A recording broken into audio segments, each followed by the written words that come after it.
Hello बच्चों, कल हम लोगों ने जो वीडियो देखा था, जो प्रॉब्लम्स की थी 1 और 2 थोड़ा बेसिक लेवल की थी। अब थोड़ा सा उससे एडवांस लेवल की तरफ बढ़ते हैं।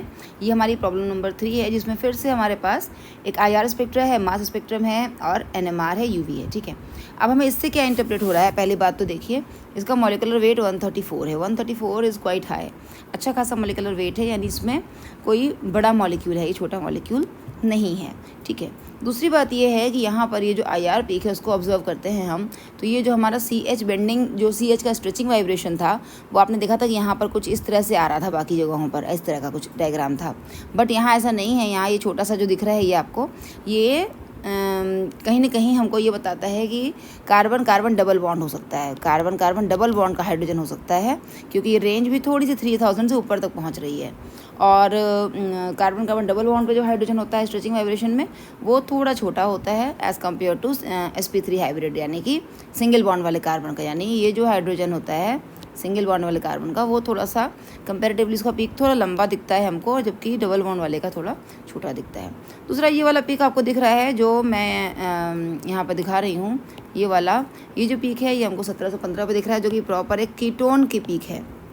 यानी यहाँ पर कीटोन ग्रुप होना काफ़ी हद तक संभव है, कीटोन ग्रुप होगा इसमें। उसके बाद हम देख रहे हैं कि 1200 से आगे, यानी ये जो पीक है, ये वैल्यू क्या आ रही है? लगभग ये आ रही है हमारी 1300। ठीक है, 1300 के आगे, और उसके बाद फिर 1200 के पास यहाँ पर भी है। ये जो रेंज है, ये रेंज हमें बताती है कि carbon carbon double bond possible है। यहाँ पर कार्बन कार्बन डबल बॉन्ड है, जो कि एक बेंजीन रिंग का भी हो सकता है। ठीक है, अब अगर हम इसको देखते हैं, फिर इसको मैं हटा रही हूँ यहाँ से, थोड़ा सा ये दिखाई नहीं देगा वरना क्लियर हमें। यहाँ पर जो ये वाली पीक है, ये आप देखिए 1400 के आसपास है, 1400 से 1500 के बीच में, या 1400 से 1600 के बीच में। तो 1400 से 1600 के बीच में, या बल्कि 1450 से 1600 के बीच में अगर आपको 3-4 पीक दिखते हैं, थोड़े शार्प ही, भले ही छोटे हैं लेकिन शार्प हैं, तो वो आपको बेंजीन रिंग की ओर बहुत क्लियर इंडिकेशन देते हैं, यानी बेंजीन रिंग इसमें संभव है। तो अभी हम फिलहाल बेंजीन रिंग मान के चलते हैं, कीटोन ग्रुप मान के चलते हैं, तो उसके आधार पर हम देखते हैं स्ट्रक्चर क्या हो सकता है। तो हमने एक, मान लीजिए यहाँ पर बेंजीन रिंग बना ली है, एक ये मेरी बन गई बेंजीन रिंग। और उसके अलावा मैंने क्या कहा, यहाँ पर हमें कीटोन ग्रुप का कंफर्मेशन है, क्योंकि ये वाला जो पीक है वो कीटोन ग्रुप की ओर क्लियर इंडिकेशन दे रहा है। ठीक है, अब हम आते हैं अपने NMR पर। अच्छा, यहाँ पर भी देखिए जो पीक है, जो चौड़ा सा पीक दिखता है हमको 250 से ऊपर, ये भी बेंजीन रिंग की ओर क्लियर इंडिकेशन है, बेंजीन रिंग इसको सपोर्ट करता है। बेंजीन रिंग होगी तो यहाँ पर होना चांसेस है। अब हम आते हैं अपने NMR पर।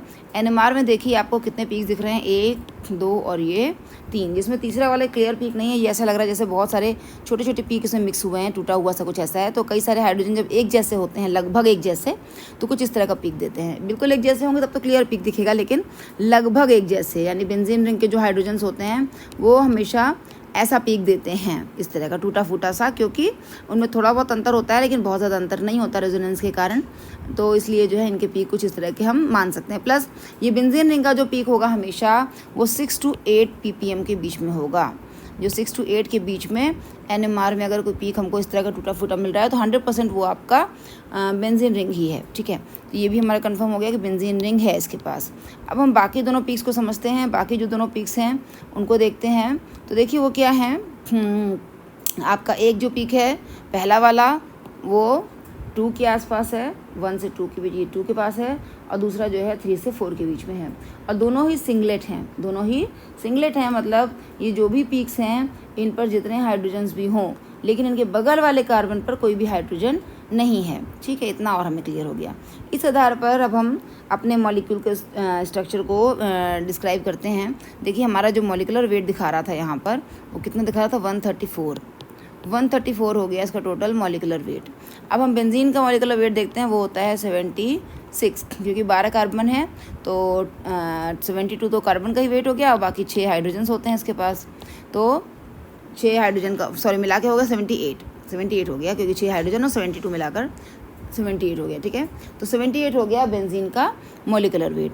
उसके बाद एक कार्बोनिल ग्रुप है जिसका हमें पता है कि 12 है, और एक ऑक्सीजन है जिसका हमें पता है कि 16 है।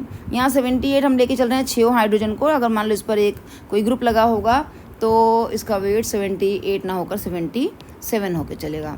तो यहाँ पर हम इसको 77 ही मान के चल रहे हैं, या 76 ही मान लीजिए आप। 2 हाइड्रोजन को मैंने छोड़ दिया है कि या तो मोनो सब्स्टिट्यूशन हो सकता है या डाई सब्स्टिट्यूशन हो सकता है, कुछ भी हो सकता है। इसलिए तो हमारा जो मास हो रहा है वो कितना हो रहा है, 12 और 2 14, 104। 134 में से 104 माइनस कर दीजिए, कितना आया, 0 और 3। 30 के राउंड, यानी कि इसके पास और चांसेस है, कोई और ग्रुप हो सकता है। 30 के राउंड का मतलब 15 के 2, यानी 2 मेथाइल ग्रुप इसमें संभव हैं।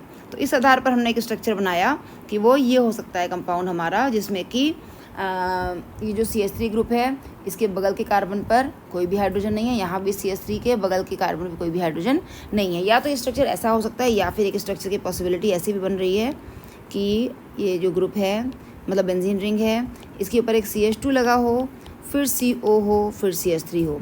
यहाँ पर जो ये है हाइड्रोजन 2 हैं, यहाँ ये 3। ये मैंने क्यों किया, क्योंकि दोनों CH3 होने पर दोनों का जो पीक है, यानी दोनों सिंगलेट की लंबाई बराबर होनी चाहिए थी, जबकि यहाँ पे लंबाई में फ़र्क है। एक पीक हमारा इतना लंबा है, दूसरा इतना लंबा है, लंबाई में अंतर है, एक छोटा और दूसरा बड़ा है, मतलब इन पे हाइड्रोजन असमान होंगे, एक जैसे बराबर के नंबर के नहीं होंगे। लेकिन दोनों के बगल वाले कार्बन में कोई हाइड्रोजन नहीं है, इसके बगल में इधर भी हाइड्रोजन नहीं है, इधर भी हाइड्रोजन नहीं है, इसके बगल में इधर हाइड्रोजन नहीं है, इसलिए दोनों ही सिंगलेट होंगे। तो स्ट्रक्चर ये पॉसिबल है जो हमने नीचे लिखा हुआ है। ठीक है, अब ये जो नीचे स्ट्रक्चर लिखा हुआ है, ये अब हम जस्टिफाई करते हैं। कैसे जस्टिफाई होगा कि ये है हमारा बेंजीन रिंग पे मोनो सब्स्टिट्यूशन, और दूसरा ऊपर एक स्ट्रक्चर लिखा है मैंने जहाँ पर डाई सब्स्टिट्यूशन है, मैंने पैरा लिया है।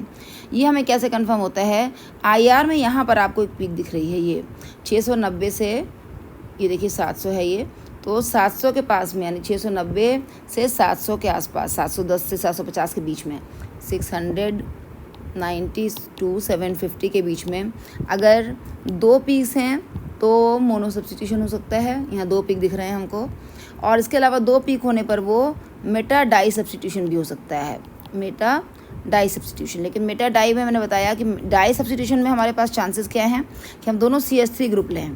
दोनों CH3 लेने पर क्या होगा कि ये जो पीक्स हैं ये बराबर आने चाहिए थे यहाँ पर, लेकिन यहाँ बराबर नहीं है, दोनों की लंबाई अलग अलग है। तो इसका मतलब ये डाई सब्स्टिट्यूशन नहीं है, बल्कि ये क्या होगा, केवल मोनो सब्स्टिट्यूशन होगा। क्योंकि बाकी पैरा बेंजीन रिंग पर जो डाई सब्स्टिट्यूशन है, अगर वो पैरा होता है और या फिर वो ऑर्थो होता है, इस केस में एक ही पीक ही मिलता है, हमें केवल एक पीक मिलना चाहिए इस रीजन में।